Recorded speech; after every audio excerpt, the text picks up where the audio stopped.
vamos a ver vectores y matrices. Los vectores y matrices a nuestro nivel van a ser estructuras fijas, o sea que yo tengo que conocer su tamaño.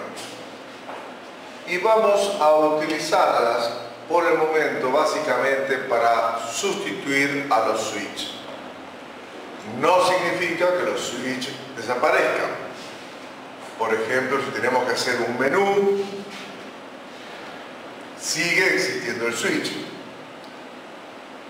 pero para otras cosas no. Tenemos un ejercicio que está en el libro que habla de los mozos, las mesas, y lo hice un poco más chico, y el importe que recauda cada mozo en cada mesa, etc. Tenemos un ciclo while con el número de factura. Supongamos que tengo 6 mozos y 12 mesas, como dice el ejercicio. Entonces yo voy a poder cargar en una matriz, dependiendo de los mozos y dependiendo de las mesas,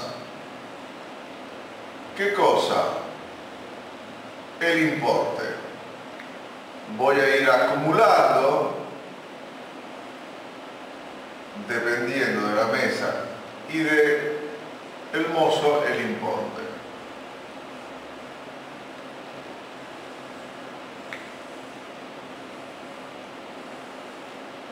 No siempre es posible que con una sola matriz yo pueda después responder todo.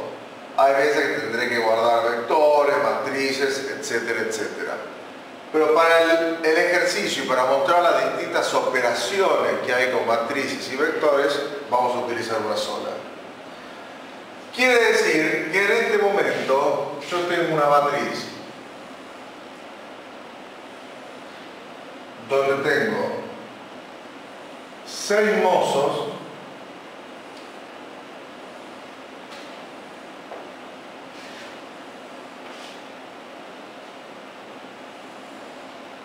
y 12 columnas que vamos a achicar un poquito.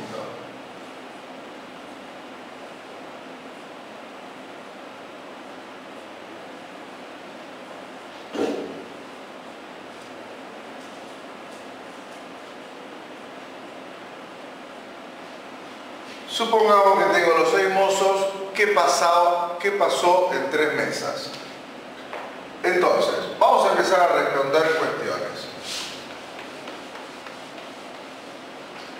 Una vez que yo cargué esa matriz o vectores en mi proceso, paso al fin y empiezo a responder cuestiones. Supongamos que me dicen que yo muestre cuántas personas o cuánto recaudó cada mozo en cada mesa. Entonces tendré que decir que desde la fila 1 hasta la 6 y desde la columna 1 hasta la 12 me imprima que el mozo F en la mesa C recaudó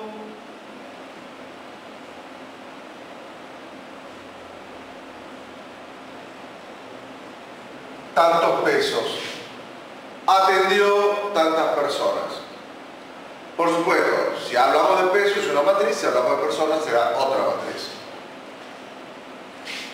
La matriz, a lo mismo que el vector, yo lo defino diciendo qué tipo de datos va a guardar, su nombre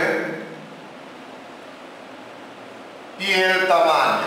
En este caso, 7 por 13. ¿Por qué? Porque son 6 mozos, pero recuerde que está siempre el 0. Y 13, porque son 12 mesas, pero está el 0, que nosotros acá en el dibujo lo veamos. Esto sería para que muestre todas las posiciones de la matriz. Si a mí me dicen qué mozo y y en qué mesa atendió más personas. Significa que yo le tengo que sacar un máximo a esta matriz. Por lo tanto diré que el máximo está en la posición 1 de la matriz. Y en un auxiliar me guardo, por ejemplo, el 1. Yo lo voy a recorrer por filas.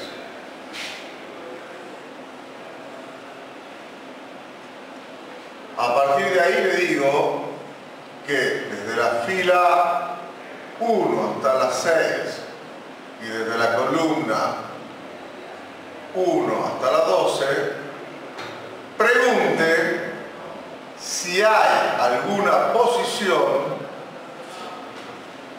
mayor a quién, al máximo.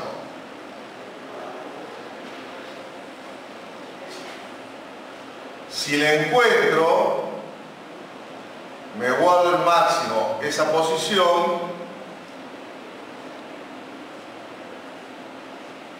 y en el auxiliar, como yo vengo recorriendo primero por filas, me guardo en qué fila encontré ese máximo. No puedo guardar fila-columna porque me quedaría un pedazo de la matriz después sin recorrer. Y una vez que ya saqué el máximo o el mínimo de la matriz, ¿qué hago? Nuevamente recorro, puedo acotar la búsqueda diciéndole que desde la fila que me encontré hasta las 6 y que lo haga por todas las columnas y busco ¿qué cosa? Si existen otras posiciones con igual valor.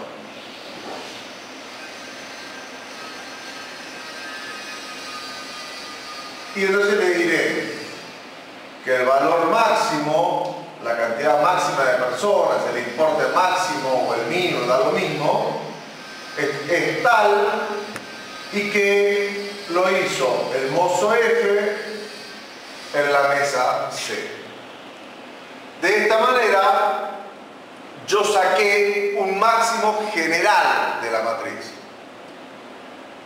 Si por el contrario a mí me dicen una palabrita muy cortita, pero me dicen para cada mozo en qué mesa recaudó más, significa que yo voy a tener que ir viendo mozo por mozo qué es lo que pasó.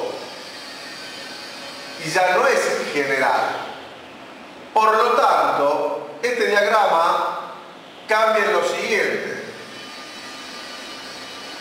Lo primero que va a cambiar es que la inicialización de mi máximo va a ser que para cada fila máximo va a ser igual a la matriz dependiendo de la fila, o sea, dependiendo de qué mozo en la posición 1.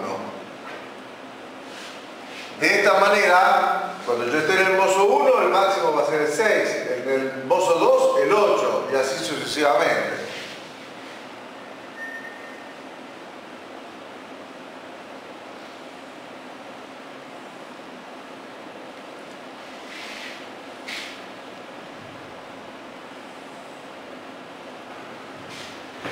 Y el resto es igual. Ahora, alguno me dirá, ¿cómo igual? ¿Y qué pasa con el auxiliar? Sí, porque el auxiliar ahora es la columna, porque yo lo estoy recorriendo por filas.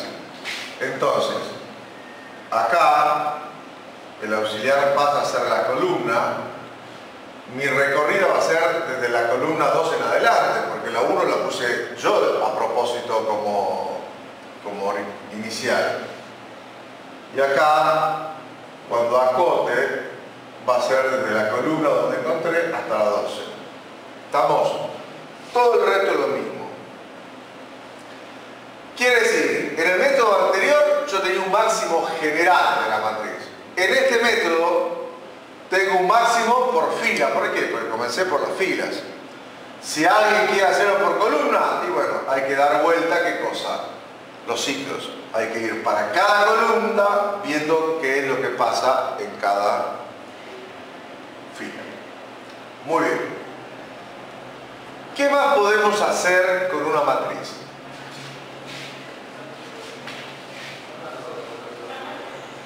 El primer ejercicio que vimos, que yo lo borré, me mostraba qué pasaba para cada mozo en cada mesa. Ahora, significa cada uno de estos valores. Yo acá tengo los mozos y acá tengo las mesas. ¿Qué pasa si a mí me dicen cuántas personas atendió un mozo? Significa que yo voy a tener que sumar todas las mesas que atendió este mozo y generar un vector, o lo que se llama un array de una dimensión. Entonces yo diré 8 y 9, 17, 8 y 1, 9, 4 y 3 son 13, 9 y 9, 18, 26, y acá tengo 8. Si no me equivoco, será eso. ¿Cómo lo hago? Y bueno, nuevamente voy fila por fila, recorriendo cada una de las columnas y digo que en un vector total, dependiendo de la F, que es el mozo, ¿qué guardo? Voy acumulando el contenido de la matriz.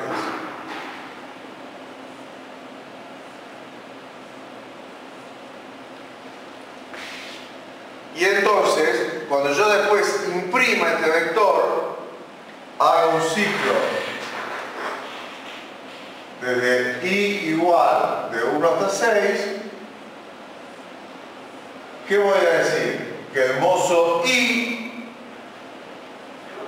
atendió BTM sub I personas. ¿Estamos? Fíjense cómo de una matriz yo llegué a un vector. Y acá tenemos ya otra visión. La matriz, ¿qué es? Es algo que me puntualiza o me da un detalle mayor de ¿qué? De lo que hace cada mozo en cada mesa. En cambio el vector me está totalizando solamente en este caso por mozo. Ojo con una cosa. Si yo quiero hacer el total de personas atendidas en una mesa, ¿qué haríamos todos? Dar vuelta este ciclo. Por cada columna ir sumando las filas. ¿Para qué? Para lograr este total de acá abajo. Que yo dé vuelta los ciclos para recorrer la matriz no implica que yo dé vuelta los subíndices de la matriz acá. Los subíndices de la matriz son siempre fila-columna. No se pueden dar vuelta porque nos va a decir o tenés 6 o tenés 3 columnas. O tenés 6 o tenés 3 filas. O sea, no va a entender. La matriz, en este caso, es siempre de 6 por 12. Muy bien. ¿Qué más tenemos? Comenzamos con un ejercicio, pero vamos a ver un poquito de teoría. Básicamente, estos subíndices, lo que hay que tener en claro es que son en general, por no decir todos, en todos los lenguajes, pero en general son enteros. Y pueden estar representados por una constante, por un dato o por una variable. Una constante, por ejemplo, yo le digo que me muestre el vector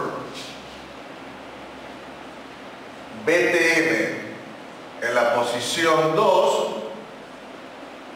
¿Y qué viene? Me dice que vale 9. Por nuestro ejemplo. Un dato fue cuando cargamos la matriz, que yo decía matriz según el mozo y según la mesa. Pero ¿qué tenía? Mozo y mesa, que eran enteros. Y una variable, que es cuando yo estoy recorriendo tanto el vector, la matriz, etc., con variables de tipo entera. ¿Estamos? Tanto el vector como la matriz es lo mismo, es lo que se conoce como arrays. La única diferencia es en cuántas dimensiones estamos. Acá estamos en una, acá estamos en dos. Podrá llegar a darse el caso que tengamos una matriz que sea tridimensional, donde tengamos como subíndice I, J y K, para dar la profundidad. ¿Cuántas dimensiones puede tener nuestro array? Las que podamos controlar. Como decimos siempre, si yo puedo controlar, lo hago. Si no lo puedo controlar, busco otra solución que sea más fácil. ¿Estamos? ¿Qué nos faltaría como algo raro, como algo complicado? Que es el método de ordenar un vector.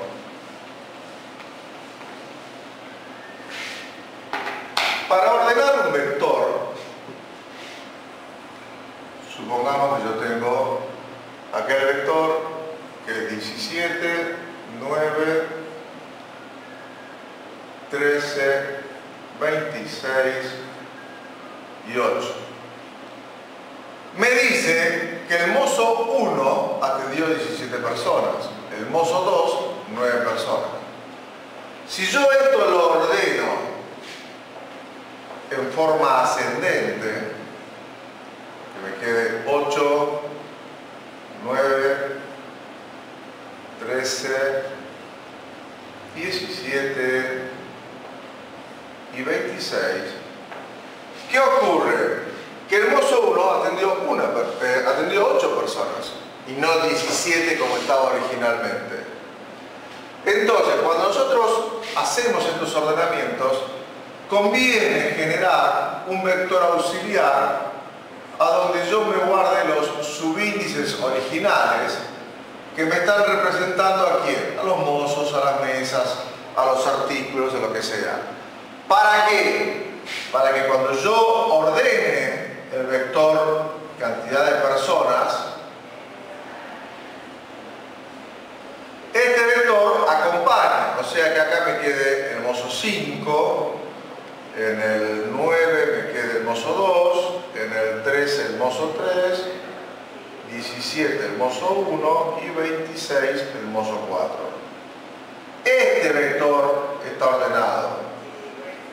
Estos acompañan. ¿Para qué? Para mantener una congruencia. ¿Cómo se hace esto? Se hace mediante 1000 métodos de ordenamiento. El más fácil, uno que se llama burbujeo. ¿Qué me dice? Que desde i igual de 1 hasta, en este ejemplo que tengo 5, sería hasta 4, o sea, la cantidad menos 1, y desde j igual i más 1 hasta 5, si lo que está en la posición del vector j es menor a lo que está en la posición i,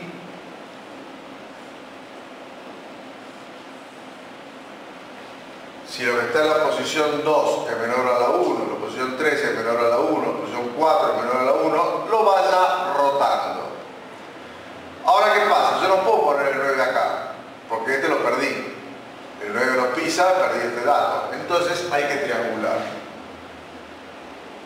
Hay que utilizar una variable A donde yo guardo lo que está en la posición J.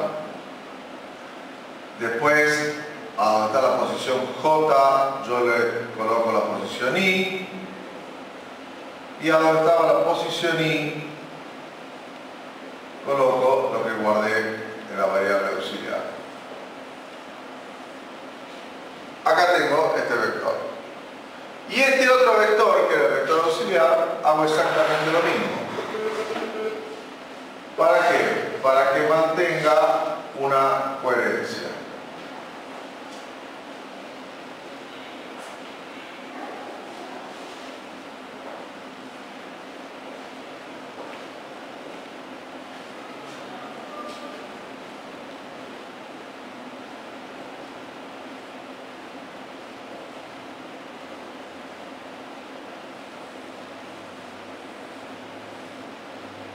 Y una vez que se hizo todo esto, acá afuera, hago un ciclo desde i igual 1 hasta 5 e imprimo los dos vectores, b y veamos. Yo puedo tener cuantos vectores yo quiera haciendo esta historia, pero el único que va a quedar ordenado es este, el que está dentro de la pregunta. ¿Vamos? Bueno, entonces espero que con esta pequeña clase de matrices y vectores hayan entendido un poquito más lo que tienen escrito ahí en el manual. Cualquier cosa, ya saben, como siempre, manden mail y no tenemos ningún inconveniente. Hasta luego.